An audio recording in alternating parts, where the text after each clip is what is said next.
नमस्कार दोस्तों। आज फिर से हम जुड़ चुके हैं अपने हिंदी साहित्य चैनल में।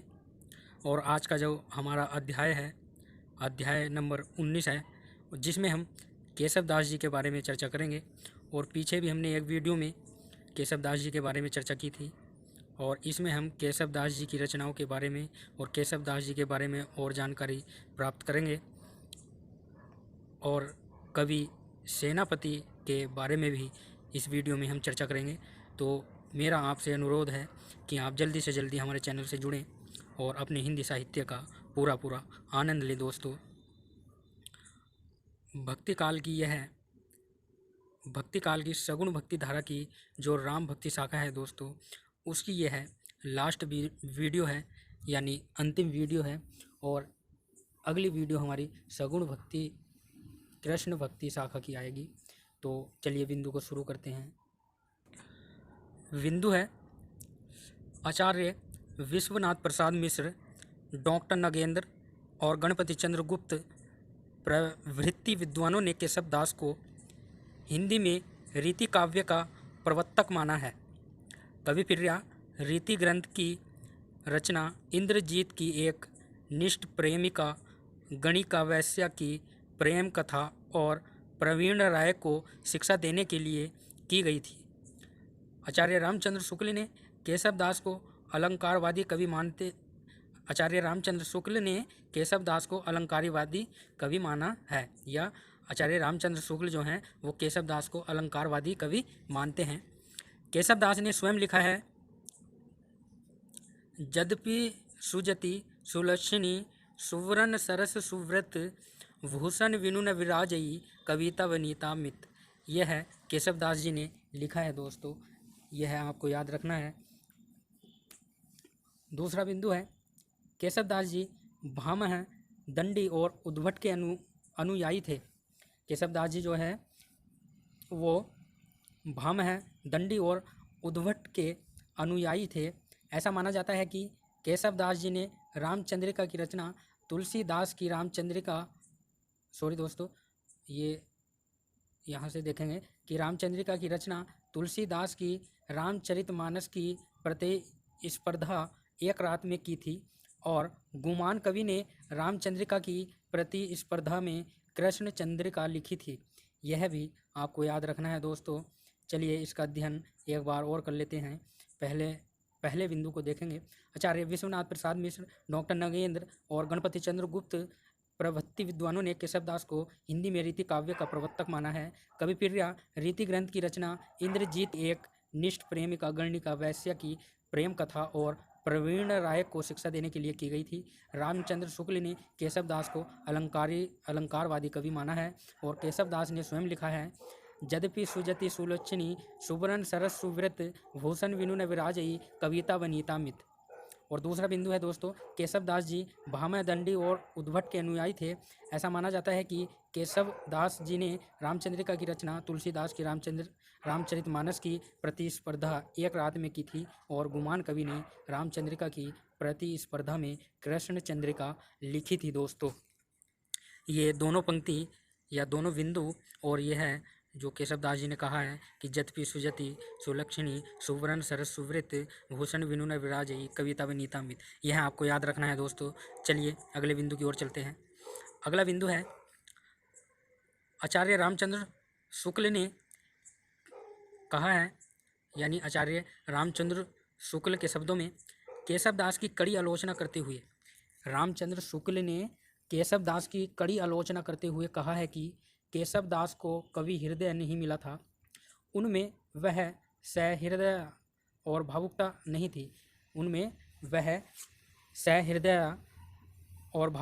थी।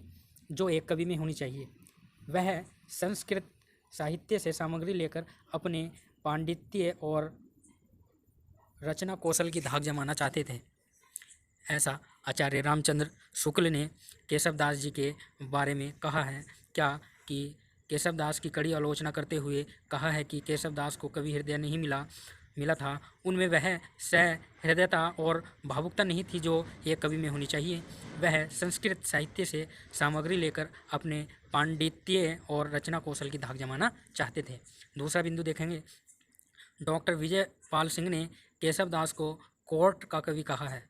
डॉक्टर विजय पाल सिंह ने केशव दास को कोर्ट का कवि कहा है। केशव दास कृत रामचंद्रिका पर प्रसन्न राघव, हनुमान नाटक, अनर्घ राघव का कादम्बरी तथा नेषध चरित का प्रभाव पड़ा है। तीसरा बिंदु है नाभादास ने केशव दास को उड़गन केशव दास कहा है। दोस्तों यह तीसरा बिंदु बहुत ही महत्वपूर्ण है, क्या कि नाभादास ने केशव दास को उड़गन केशव दास कहा है। और नंबर 4 बिंदु है आचार्य रामचंद्र शुक्ल ने केशव दास को कठिन काव्य का प्रेत कहा है। यह है बहुत बहुत महत्वपूर्ण है, क्या कि केशव दास को कठिन काव्य का प्रेत किस कवि ने कहा, तो कि आचार्य रामचंद्र शुक्ल ने केशव दास को कठिन काव्य का प्रेत कहा है। दोस्तों यह आपको याद रखना है। और फिर लास्ट बिंदु है राम स्वरूप चतुर्वेदी ने केशव दास की रामचंद्रिका को छंदों का अजायब घर कहा है। दोस्तों यह भी बहुत बहुत महत्वपूर्ण है दोस्तों, क्या कि राम स्वरूप चतुर्वेदी ने केशव दास की रामचंद्रिका को, यानी केशव दास की जो रामचंद्रिका रचना है उसको राम स्वरूप चतुर्वेदी ने छंदों का अजायब घर कहा है। दोस्तों यह आपको याद रखना है। और इसमें जो महत्वपूर्ण बिंदु हैं उसके ऊपर चर्चा कर लेते हैं दोस्तों एक बार। तो तीसरा बिंदु देखो, नाभादास ने केशव दास को उड़गन केशव दास कहा है। यह भी बहुत महत्वपूर्ण है, क्या कि नाभादास ने केशव दास को उड़गन केशव दास कहा है। और फिर चौथा बिंदु है आचार्य रामचंद्र शुक्ल ने केशव दास को कठिन काव्य का प्रेत कहा है। यह भी बहुत महत्वपूर्ण है। और फिर लास्ट बिंदु है राम स्वरूप चतुर्वेदी ने केशव दास की रामचंद्रिका को छंदों का अजायब घर कहा है, यानी केशव दास की जो रामचंद्रिका है उसको छंदों का अजायब घर कहा है। दोस्तों यह आपको याद रखना है। और अगला बिंदु है कवि सेनापति। तो मैंने अध्याय के शुरू में ही चर्चा की थी दोस्तों कि हम इसमें केशव दास और सेनापति के बारे में चर्चा करेंगे। तो देखिए यह है सेनापति जो कवि हैं उनके बारे में चर्चा करेंगे और बिंदु हमारे सामने हैं। तो पहला बिंदु है सेनापति का जन्म सन 1589 ईस्वी में हुआ था। इनके गुरु हीरामणि थे, यानी सेनापति का जो जन्म था वह 1589 ईस्वी में हुआ था और इनके गुरु हीरामणि थे। सेनापति द्वारा रचित 2 ग्रंथ हैं, कवित रत्नाकर और काव्य कल्पद्रुम। ये 2 रचनाएं सेनापति की हैं। पहली रचना है कवित रत्नाकर। इसमें 5 तरंग और 394 छंद में राम कथा का वर्णन है। यानी जो कवित रत्नाकर रचना है सेनापति की उसमें 5 तरंग और 394 छंद जो हैं उनमें राम कथा का वर्णन है दोस्तों। फिर दूसरी है काव्य कल्पद्रुम। इसको एक रीति ग्रंथ माना जाता है दोस्तों। ये काव्य कल्पद्रुम जो है सेनापति की रचना, इसको रीति ग्रंथ माना गया है दोस्तों। और दूसरा बिंदु है रामचंद्र शुक्ल ने सेनापति के विषय में कहा है कि सेनापति बड़े ही सहृदय वाले कवि थे। ऋतु वर्णन तो उनके जैसा और किसी श्रृंगारी कवि ने नहीं किया। यह बहुत बहुत महत्वपूर्ण रचना है दोस्तों, पंक्ति है दोस्तों। ये दूसरा बिंदु जो है कि आचार्य रामचंद्र शुक्ल ने सेनापति के विषय में कहा है। तो यह कई बार एग्ज़ाम में पूछा गया है, परीक्षाओं में पूछा गया है कि आचार्य रामचंद्र शुक्ल ने सेनापति के विषय में क्या कहा। तो आप उत्तर दोगे कि सेनापति बड़े ही सहृदय वाले कवि थे और ऋतु वर्णन तो इनके जैसा और किसी श्रृंगारी कवि ने नहीं किया। यह आचार्य रामचंद्र शुक्ल ने कहा है दोस्तों सेनापति के बारे में।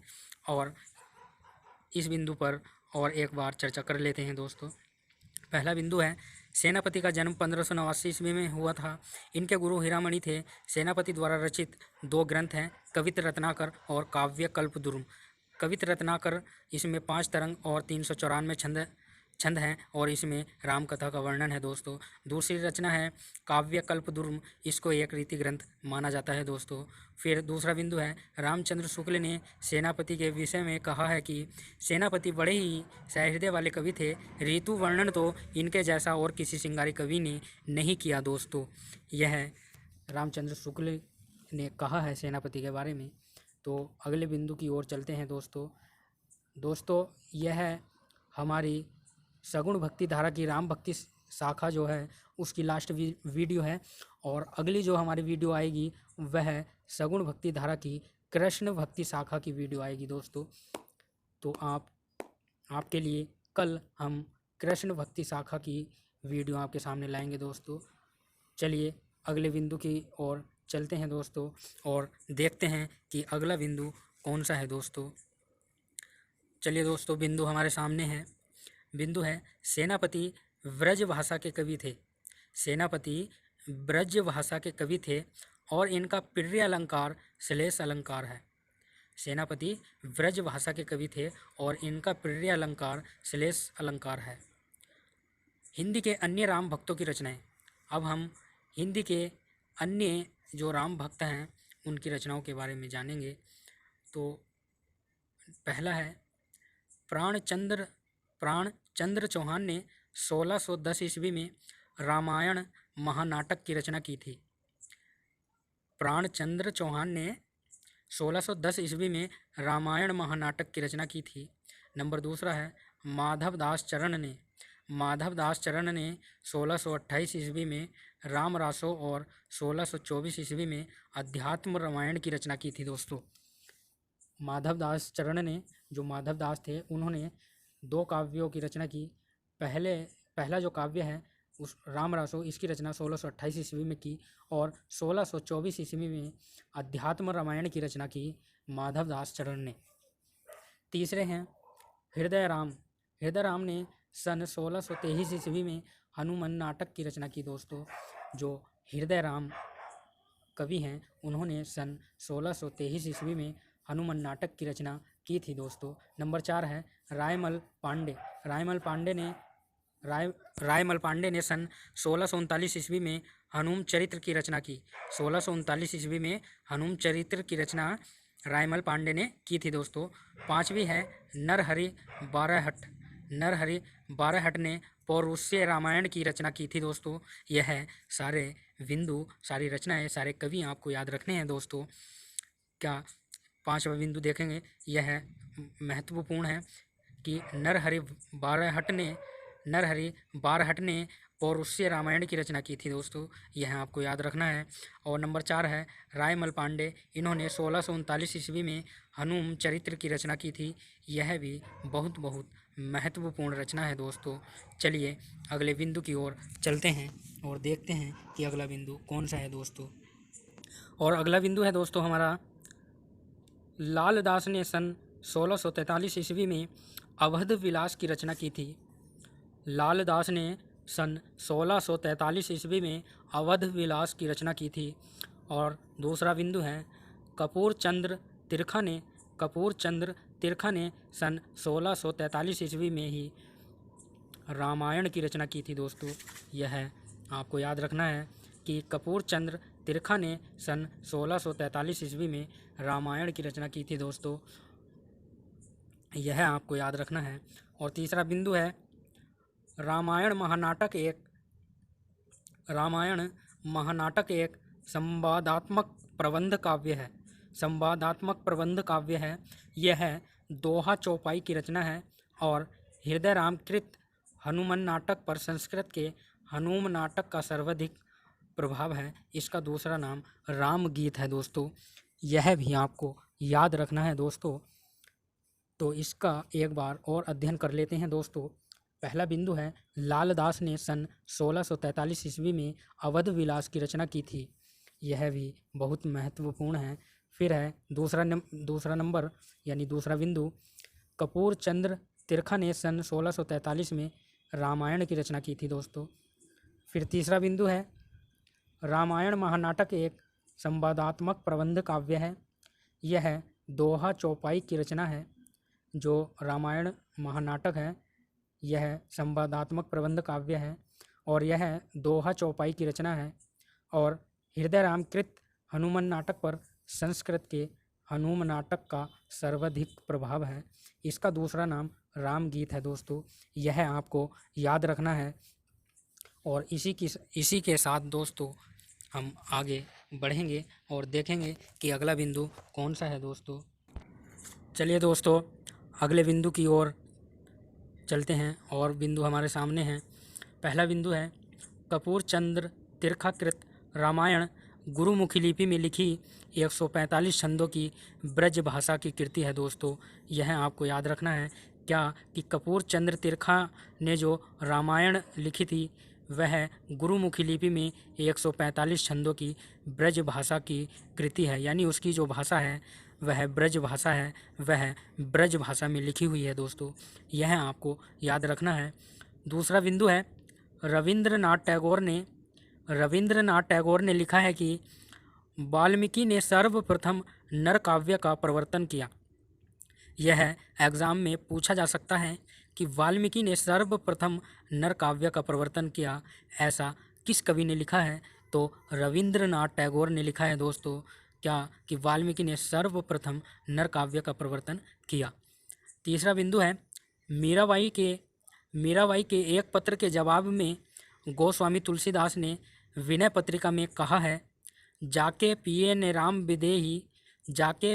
राम बदेही ताजिए ताहि कोटि वेरिसम जदपि परम सनेही। यह तुलसीदास जी ने लिखा है और आपको यह याद भी करना है दोस्तों।